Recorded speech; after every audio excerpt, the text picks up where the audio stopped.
Former First Lady Barbara Pierce Bush's political roots ran deep.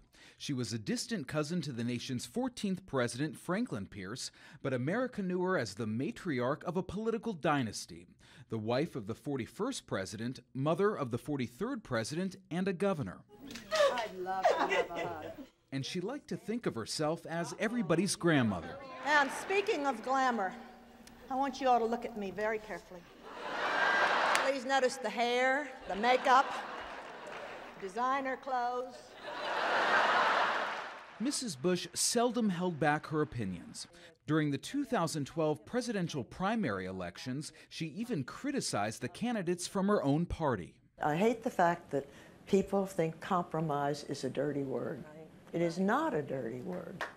But her legacy is literacy. As First Lady, she launched a campaign to help people learn to read.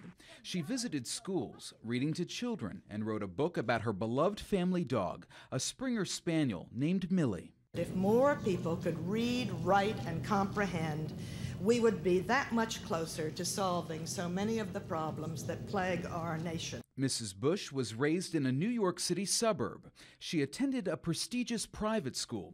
She was 16 when she met George Herbert Walker Bush during a Christmas break.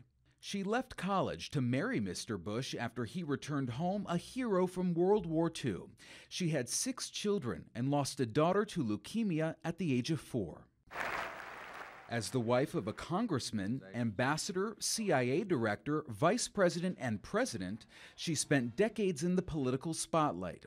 She preferred privacy, but still campaigned for her husband and sons and used her homespun wit to charm the press. I have more fun on the campaign trail, and I hope you guys don't get near me.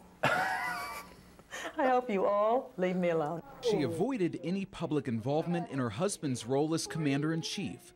But when President Bush fell ill at a state dinner in Tokyo, White House staffers called on Mrs. Bush to calm international concern about the president's health. Her lighthearted response broke the tension. I can't explain what happened to George because it never happened before, but I'm beginning to think it's the ambassador's fault.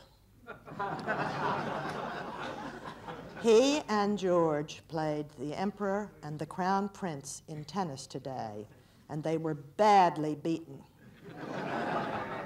And we Bushes aren't used to that.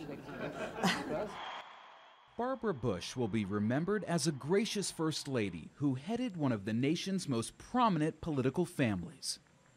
Kenneth Craig, CBS News.